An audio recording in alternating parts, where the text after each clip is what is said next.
frankly, Nicola Sturgeon's new book, that's the name of her autobiography, Tim, not my comment on it, is out today.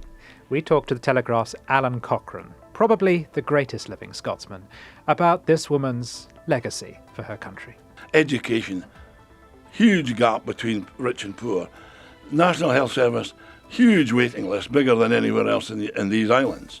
The biggest, daftest thing she ever did, which has finally proved to her admirers that she is nuts, was the gender reform, where she basically said, yes, of course it's possible for a woman with a penis to rape another woman and then be admitted to a female prison.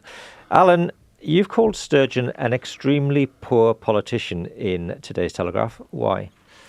I've known her for 26 years, possibly maybe even an extra year, since before the Scottish Parliament was established. She wasn't a good politician.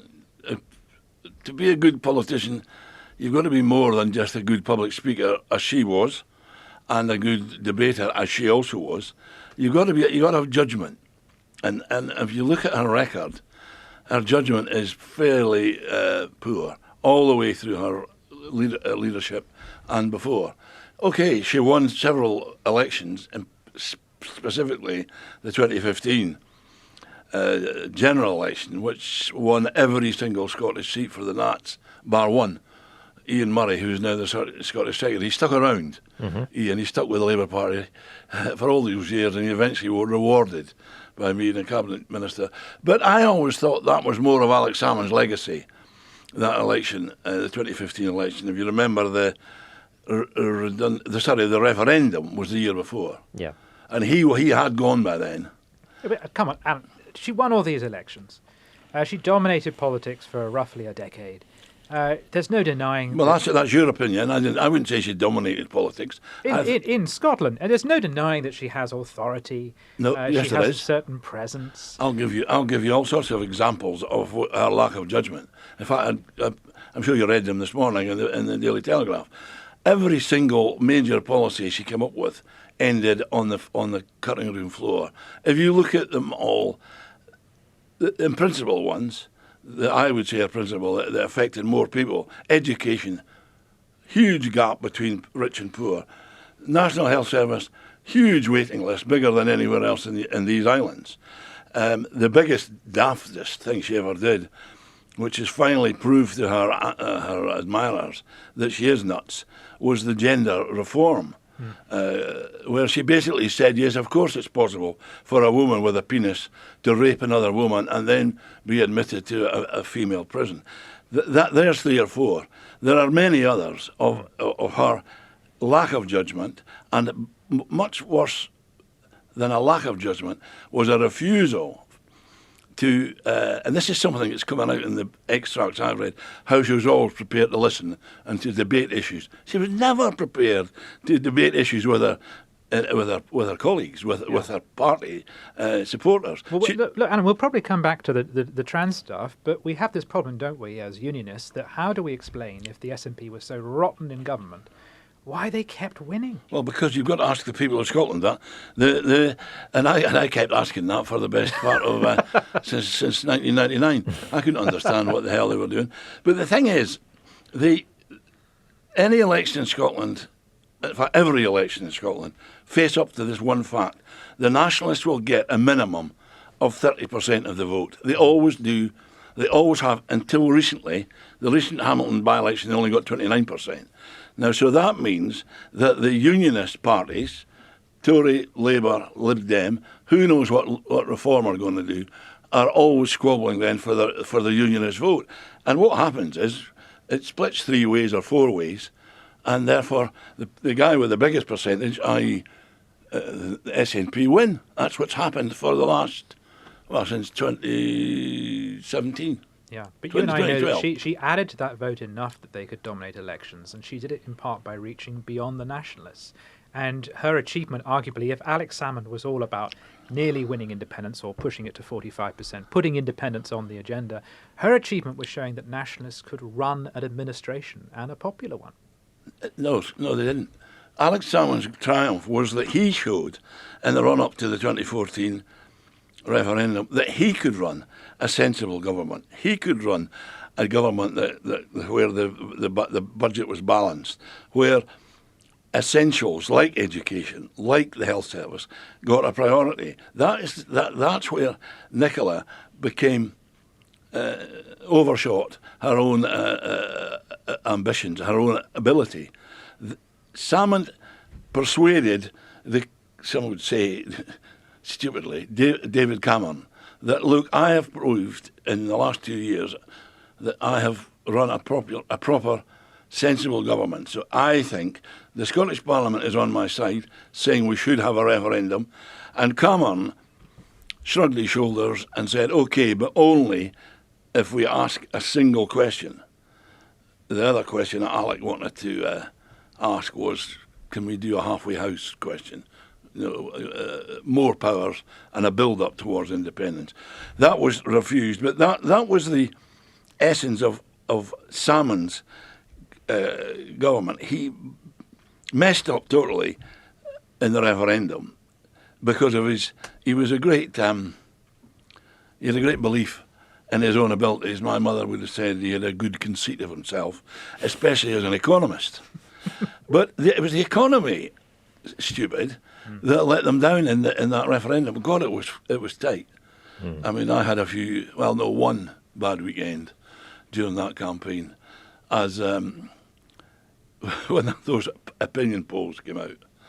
They were terrifying when we thought we might lose. Well, I never thought we'd lose, but it was terrifying to see the numbers. Well, and you were the man who saved the Union, famously. Well, I'm glad you recognise that. Obviously, Sturgeon is all about independence, and she's been out and about this week, still talking up independence, saying it's going to happen inevitably. Do you think, though, that she might actually have killed off the chances of Scottish independence? Well, if there was any justice, she would have. I mean, she almost killed her own party last year in the general election. She'd gone by then, but all of her policies, which poor old John Swinney is still trying to overcome, are still are the law of the land in Scotland. I think that it should have killed off independence. But as I said earlier, they still get this 30% vote. Yeah, but the opinion polls suggest that there's just not a high enough percentage of people who are in favour of independence for it to be worth them pursuing it at the moment, and that may not change. I don't know. Well, she always said after the last, and by the way, she said on the record that the 2014 referendum would be a once in a lifetime vote, not in a generation. I've got it on a bloody bit of BBC tape. Yeah. She said lifetime. Well, lots of people have died since then, Alan. Well, she hasn't. You haven't. I haven't. Well, it was part of the problem that Sturgeon, unlike Salmond or Swinney, is properly left-wing. I'm not sure any of them are properly left-wing. They're properly whatever you want them to be. Or at least woke. Can we call her woke? There was a deal with the Greens, wasn't there? I've never been very sure what that word means anyway, but I don't think that Nicola is especially left-wing. She says her biggest reason for being in politics was because she hated Margaret Thatcher. That's an easy one to pull out of the hat. Yeah. I think any of them, the Nats, will blow with the wind. Whichever way the wind's blowing, that's where they'll end up. But they blew in a very controversial and unpopular direction in the case of the trans stuff. To remind people, at the heart of this was a case involving a double rapist, Adam Graham, who was initially sent to a female prison after self-identifying as a woman called Isla Bryson. Mm-hmm. At times, Sturgeon appeared to struggle to explain the policy or her position on that. She still can't, you're right. Right. Yeah. Now, to most common sense people, or most common sense politicians, that's an easy no. That's an easy no, we're not supporting this. No, we're not for that. If you're just someone who blows with the wind. But Sturgeon, since then, at the time and since then, really has doubled down on this. I believe in transgender rights.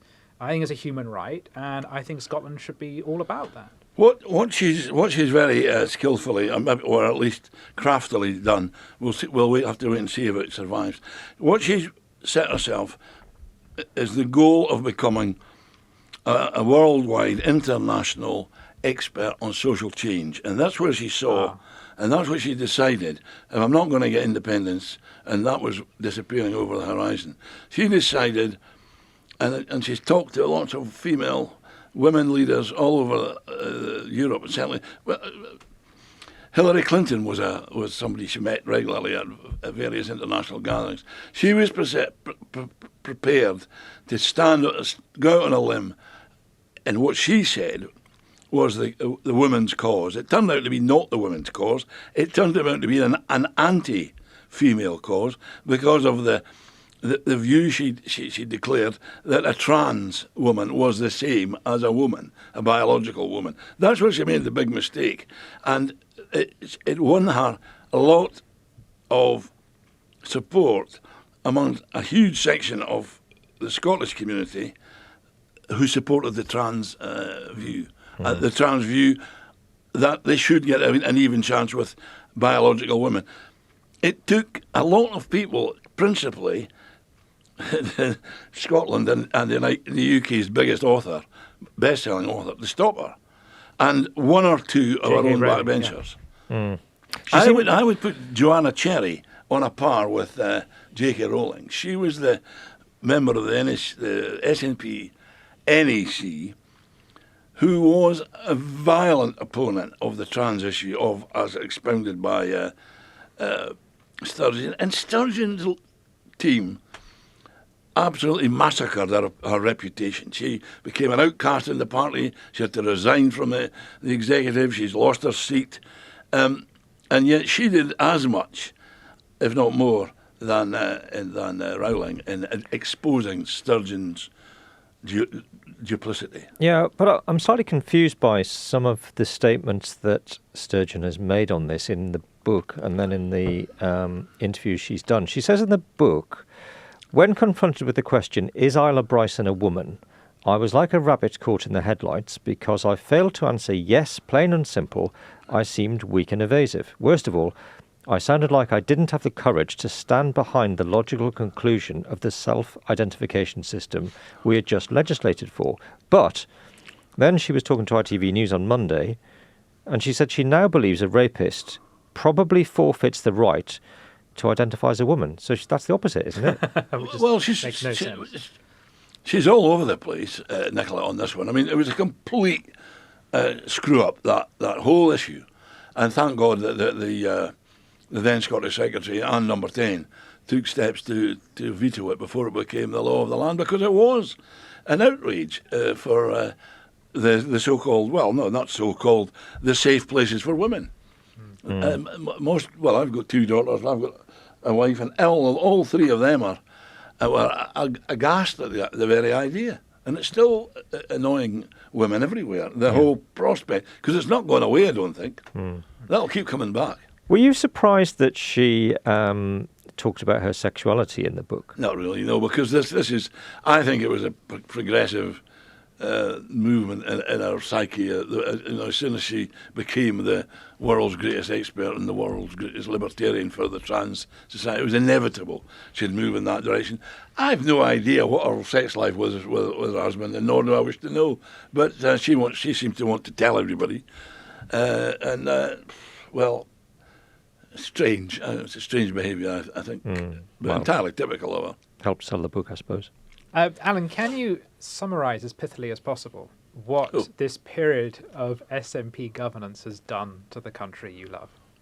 I don't think the SNP government nor devolution has done anything for Scotland.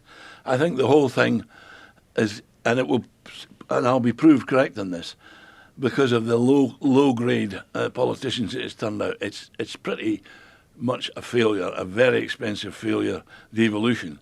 And the SNP government have created, with a lot of encouragement from the Labour, Conservative, Lib Dem parties at Westminster, have created this non-event, basically, in the shape of devolution.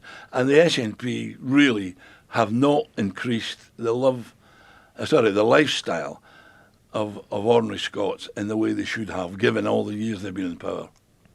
Alan Cochrane, the greatest living Scotsman, thank you for coming on the Daily Tea. I'm glad you acknowledged that situation.